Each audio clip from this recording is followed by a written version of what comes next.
الہاکم التکاثر حتی زرتم المقابر، یہ تکاثر ختم نہیں ہوتا یہاں تک کہ انسان قبر تک جا پہنچتا ہے۔ یہ وہ بڑی عظیم حقیقت ہے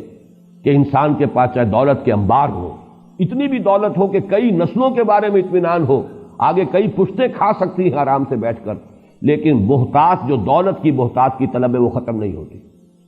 صاف نظر آ رہا ہے کہ ایک شخص جو ہے قبر میں پاؤں ڈالے ہوئے، قبر میں جو ہے پاؤں لٹکائے ہوئے بیٹھا ہے، لیکن دولت کی بہتات، وہ جو حرص ہے اس کی، الہاکم التکاثر حتی زرتم المقابر، وہی ہے یہ تکاثر در حقیقت۔ اعلموا انما الحیات الدنیا لعب، اگرچہ کہا گیا کھیل، مراد کیا ہے؟ وہ بچپن کی زندگی کا دور، ولہو، اس کے بعد وہ نوجوانی کا دور، وزینۃ، جوانی کا دور، وتفاخر بینکم، وہ جوانی اپنی پوری شدت کو، شباب اپنی پوری طاقت کو آ رہا ہے، اس کے بعد ڈھلوان شروع ہوئی، وتکاثر فی الاموال والاولاد۔ اب تمثیل پر غور کیجئے، کمثل غیث اعجب الکفار نباتہ ثم یہیج فتراہ مصفرا ثم یکون حطاما۔ یہ وہی سائیکل، انسانی زندگی کا یہ سائیکل ہے، بچپن ہے، پھر اس کے بعد نوجوانی ہے، جوانی ہے، پوری طاقت کو پہنچنا ہے، شدت کو پہنچنا ہے، حتی اذا بلغ اشدہ، اور پھر اس کے بعد بڑھاپا ہے، ادھیڑ عمر ہے، بڑھاپا ہے۔ اسی طریقے سے یہ ایک نباتاتی سائیکل چل رہا ہے، کمثل غیث، جیسے مثال ہے بارش کی، اعجب الکفار نباتہ، یہاں پہ کفار کے لفظ کو اس کفر کے ساتھ اب سمجھ لیجئے، کفر کے لغوی معنی میں نے آپ کو بتایا تھے، دبا دینا، چھپا دینا،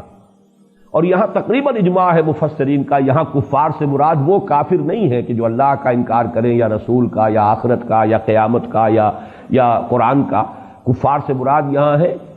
جو کاشتکار ہے، اس لیے کہ کاشتکار بھی زمین میں بیج ڈالتا ہے، بیج کو دباتا ہے، پھر وہاں سے کھیتی جو ہے لہلہائے گی اور ابھرے گی۔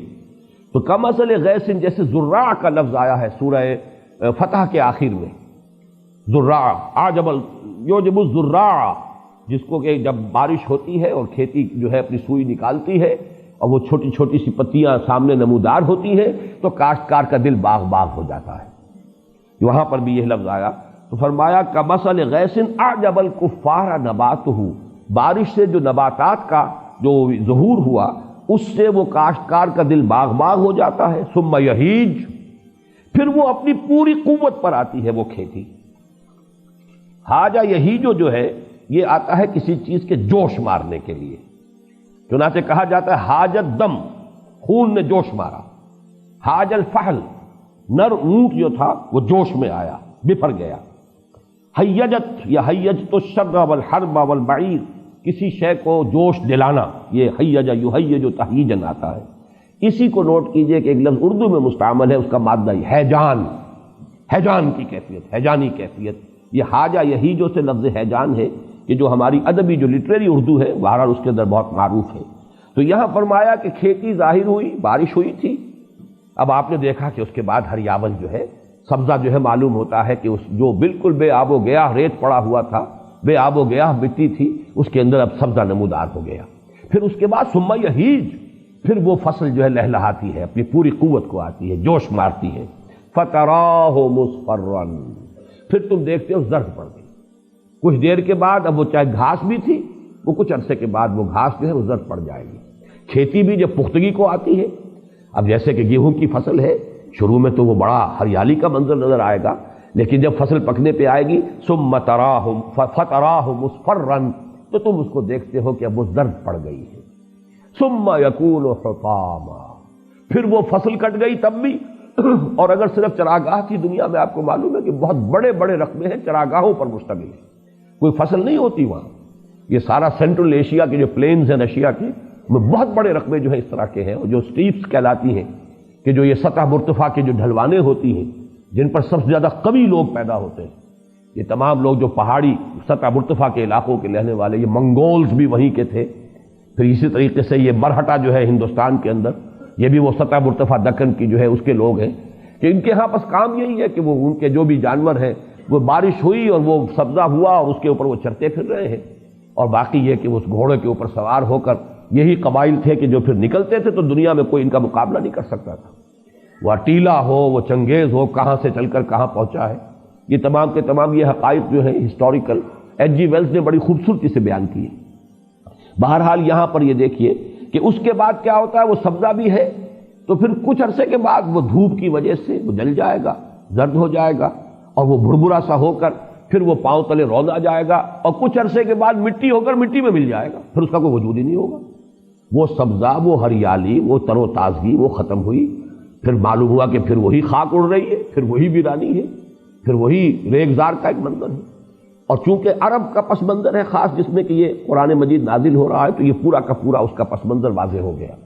تو جیسے یہ سائیکل ہے، اب ہمارے ہاں فصلوں کا معاملہ ہوتا ہے، بیج ڈالا ہے، باقاعدہ فصل ہوئی ہے، لیکن وہاں بھی تو یہ ہوگا، فصل جب کٹ جاتی ہے تو کیا ہوتا ہے، اس کے بعد تو وہاں پر یہی ہے کہ کچھ تھوڑا بہت جو ہے وہ اڑتے پھر رہے ہیں، وہ تنکے ہیں کہ جو